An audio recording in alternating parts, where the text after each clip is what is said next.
여러분 안녕하십니까? 1월 9일 화요일 넘치는 우리 교회 매일 묵상 시작하도록 하겠습니다. 오늘 본문 말씀은 신명기 4장 15절부터 31절까지 말씀입니다.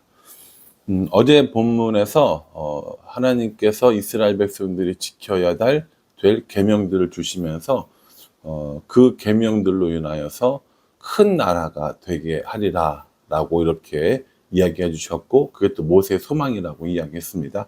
그러면서 이제 10계명을 이제 주시는 이야기들을 보여주었고요. 오늘 본문 말씀에는 하나님이 주시는 계명 중에 특별히 우상 숭배하지 말라라는 이 이야기들을 집중적으로 해 주십니다.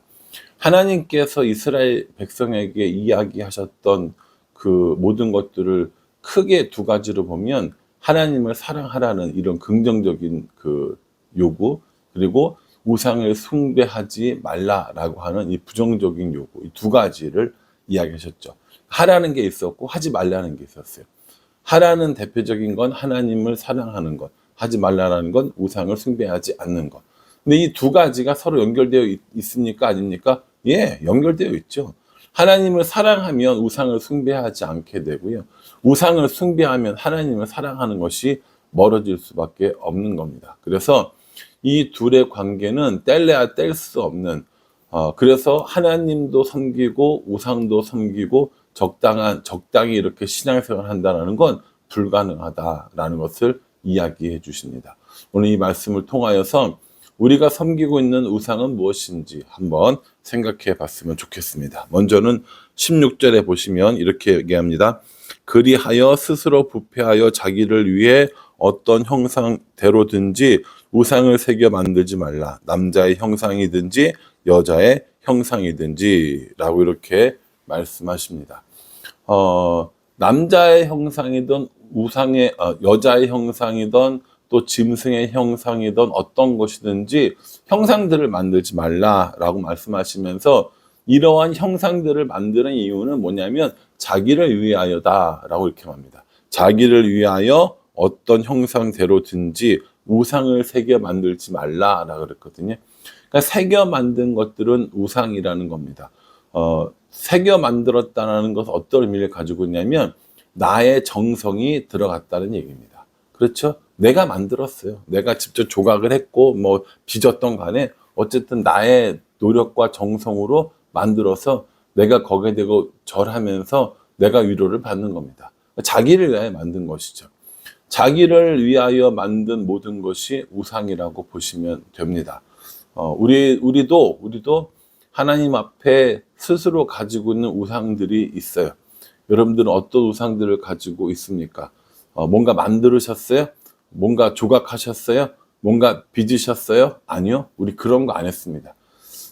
눈에 보이게 뭔가 빚고 이런 것 같지는 않는데 마음속으로 빚고 있는 것들은 있어요. 야, 이것만 잘 되면 대박이다. 혹은 뭐 이 아이만 잘 키우면 나의 노후는 다 보장된다. 뭐 예를 들어서 뭐 이것만 뭐 대박 터지면 난 이제 걱정 없다. 등등등.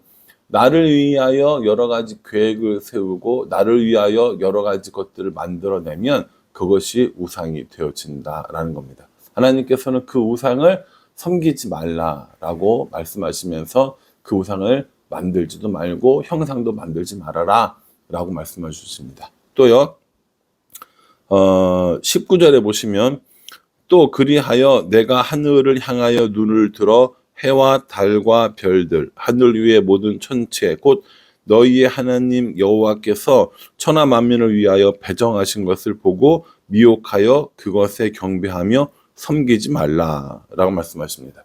남자든지 여자든지 어떤 짐승이든지 그것을 형상을 만들어서 새기지 말라라고 얘기했고요. 또 하늘에 있는 해와 달과 별들, 그런 천체들을 섬기지 말아라라고 얘기합니다. 과거에는요, 이런 어떤 천문현상들이 나타나면 그 천문현상들을 신으로 섬기는 일들이 많이 있었거든요. 그런데 그 천체에 관한 그 모든 것들, 하늘의 해와 달과 별들, 그 모든 것들을 뭐라고 얘기하시냐면은 여호와께서 천하 만민을 위하여 배정하신 것, 이렇게 얘기합니다. 참 멋있지 않습니까? 하나님께서 천하 만민을 위하여, 우리들을 위하여 해와 달과 별들을 배정해 주셨습니다. 여러분, 그 하늘의 해와 달과 별, 뭐 이런 우주의 신비에 대해서 제가 그걸 논하기에는 조금 이렇게 뭐 과학적인 지식이 부족할 수 있지만, 우리나라에서 정규적인 이런 지식을 배운 사람으로서, 뭐 지구과학이나 이런 것들을 배운 사람으로서 그런 어떤 구조나 어떤 천체가 운행하는 그런 것들이나 이런 걸 보면서 이게 우연하게 만들어졌다, 저절로 만들어졌다 라고 생각하기가, 저는 솔직히 말하면 더 힘들다고 생각합니다. 우연히 만들어졌는데 지구와 태양 사이가 적절해서 1년에 한 번 돌고 하루에 한 번 도는 공전과 자전이 일정해서 타 죽지도 않고 얼어 죽지도 않을 만큼의 거리를 계속 유지하면서 돌아가고 있어요. 계속해서 다른 일정하게 지구를 돌면서 밀물과 썰물의 작용을 나타내고 있습니다. 등등등등. 이런 현상들이 자연적으로 됐다, 혹은 뭐 우연하게 됐다, 이게 저는 사실은 더 믿어지지가 않거든요. 어떻게 그게 우연히 자연적으로 될 수 있을까 하는 생각을 해봅니다. 구름에 갇혀 있는 비 한 방을 내리게 할 수 없는 인간들이 그 모든 것들을 다 알 수 없겠지만, 그래도 저는 그것이 우연히 자연적으로 어찌하다 보니 생겼다라고 생각할 수는 없습니다. 오늘 이 말씀처럼 하나님의 배정해 주셨다라고 하는 게 솔직히 더 믿음이 갑니다. 아니, 제가 목사라서가 아니라요. 저는 중학교 때부터 이런 생각을 했다니까요. 제가 목사라서가 아니라 사람을 한번 보세요. 사람을 한번 보시고 우주를 한번 보시고, 이게 우연히 만들어졌다, 저절로 만들어졌다라고 생각하는 것이 훨씬 더 어렵지 않을까라는 겁니다. 여러분들 어떻게 생각하십니까? 여호와 하나님께서 천하 만민을 위하여 배정하신 해와 달과 별 등등등 이런 천체를 섬기지 말라라고 하십니다. 그러면서 23절의 말씀 보시면요, 너희는 스스로 삼가 너희의 하나님 여호와께서 너희와 세우신 언약을 잊지 말고 내 하나님 여호와께서 금하신 어떤 형상의 조각도 우상도 조각하지 말라라고 얘기하십니다. 어떤 것들도 하지 말라라는 것을 이야기해 주고 계시는 것이죠. 그러니까 하나님께서 우리에게 약속하신 바, 그 계명의 핵심은 하나님을 사랑하는 것, 우상을 만들지 않는 것, 그거라는 것이죠. 하나님께서는 24절 말씀에 의하면 소멸하는 불이시고 질투하시는 하나님, 이렇게 말씀하십니다. 하나님께서는 뭐 이런 저 우상을 섬겨도 아유 뭐 그럴 수 있지, 저 우상을 섬겨도 그럴 수 있지, 이렇게 하시는 분이 아니라는 거예요. 어떤 분입니까? 소멸하는 불이라는 거죠. 우상을 소멸하고 우상을 섬기는 자들을 소멸하시는 불이시고요. 또 하나님을 질투하시는 하나님이시라고 합니다. 사랑하는 사람을 다른 사람에게 빼앗기지 않는, 그 사람이 오직 나만을 사랑해 주기 원하는 그런 질투하시는 하나님이라고 말씀하고 계시는 겁니다. 우리는 질투하신 하나님임을 뻔히 알면서도 다른 우상에게 기웃기웃하는 거, 이걸 어떻게 하나님이 기뻐하실 수 있겠냐라고 하는 것이죠. 그래서요, 25절부터 28절까지 말씀을 보면 우상을 섬기면 너희가 멸망할 것이다 라는 것을 이야기해 주십니다. 그리고 29절부터 31절까지는 하나님을 찾는 사람들에게 어떠한 복을 주시는가에 대해서 우리에게 설명해 주고 계십니다. 29절이요. 그러나 내가 거기서 내 하나님 여호와를 찾게 되리니 만일 마음을 다하고 뜻을 다하여 그를 찾으면 만나리라 라고 이렇게 말씀하십니다. 하나님을 만나겠다라는 거죠. 그러니까 우상을 섬기지 않고 하나님 앞에 나와서 엎드리고 절하고 경배하면 하나님이 만나 주시겠다라는 거예요. 혹여 어떤 잘못이 있거나 어떤 환난이 있거나 어떤 일이 있을지라도 다시 하나님을 찾으면 하나님께서 만나 주시겠다라고 말씀하고 계시는 겁니다. 여러분, 이 약속이 이스라엘 백성들에게 얼마나 든든한 사실 힘이 되겠습니까? 가나안 땅에 들어가기에 앞서서 아무런 능력도 별다른 힘도 없는 자들인데 하나님을 찾으면 하나님께서 만나 주시겠다는 겁니다. 전쟁을 하는 상황, 환난이 있는 상황, 여러 가지 곤란한 상황이 있을 때마다 하나님을 찾으면 하나님께서 만나 주시겠다고는 약속이라는 거죠. 이 정말 대단한 약속이시고 하나님의 궁휼하심을 나타내는 약속이시거든요. 그럼에도 불구하고 참 놀라운 건 이스라엘 백성들은 하나님의 언약을 지키지 않고 우상을 섬기며 살았다라는 거죠. 더 놀라운 건 뭔지 아세요? 이 말씀을 읽으면서도 우리도 여전히 하나님을 섬겨 살지 않고 우상을 섬기며 살아가는 것. 이게 더 놀라운 것이죠. 저희 이제 내일 네팔 갑니다. 내일 이제 아침 출발하게 되는데, 네팔에 가면 수많은 우상들이 있어요. 그 사람들 보고, 아이고, 어떻게 저런 우상을 섬겨, 어떻게 저런 신들을 섬겨, 라고 이야기하는데, 그 사람들한테 쯧쯧쯧 하기 전에 나는 그러지 않은지 한번 생각해 봐야 돼요.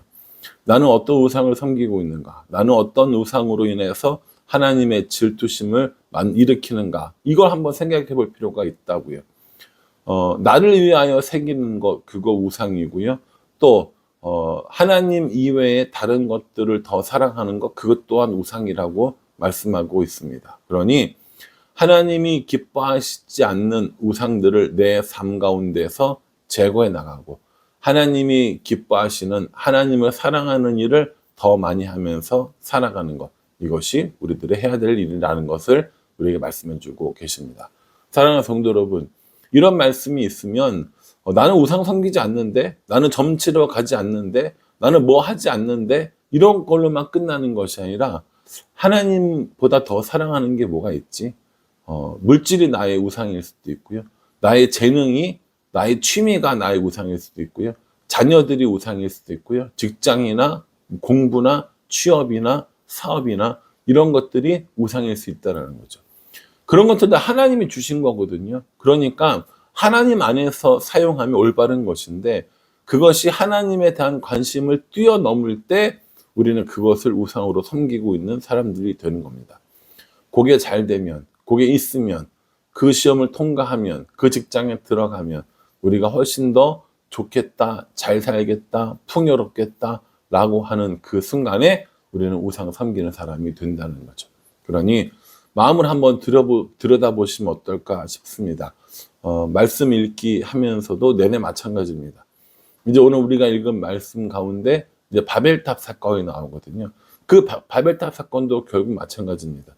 자기 이름을 내는 거예요. 우리들의 이름을 내고 우리가 흩어지면 면하자 이렇게 이야기하거든요. 하나님이 아니라 다른 것에 관심을 갖는 삶, 그것이 우상 숭배의 모습이라는 거죠. 바라기는 하나님 이외의 어떤 것에도 관심 갖지 않고 사랑하지 않으며 새겨서 조각하지 않고 오직 마음과 뜻과 힘을 다하여 하나님을 사랑하면서 살아갔으면 좋겠다. 우리 모두가 정말 그런 사람이 되었으면 좋겠다라는 생각을 다시 한번 해보게 됩니다. 저도 그렇고 여러분들도 그렇고요. 우리 마음 속에 있는 우상이 무엇인지 마음을 한번 들여다보고 우상이 아니라 하나님을 사랑하는 그런 삶을 살아가는 우리 모두가 될 수 있기를 주님의 이름으로 축복합니다. 기도하겠습니다. 하나님, 자기를 위하여 만든 우상이 있다고 하셨습니다. 소멸하는 불이시고 질투하시는 하나님이니까 그거 용서하지 않고 우상을 섬기면 멸망하겠다 하셨습니다. 그러니 우리는 우상을 숭배하여 멸망당하는 자가 되지 않도록 해주시고 하나님을 사랑하여 하나님의 축복을 받으며 살아가는 우리가 되어질 수 있도록 인도하여 주시옵소서. 말씀 따라 살아가고 말씀으로 살아가는 우리가 될 수 있도록 축복하여 주시옵소서. 예수님의 이름으로 기도합니다. 아멘. 예, 100일 일독 성경 읽기 계속해서 잘 해주시고요. 또 그것뿐만 아니라 네팔 단기 선교팀을 위해서도 기도해 주시고요. 또 오늘 말씀처럼 내가 하나님보다 더 사랑하는 것은 무엇인지 꼼꼼하게 들여다보는 그런 좋은 하루가 될 수 있기를 간절한 마음으로 기도하겠습니다. 감사합니다.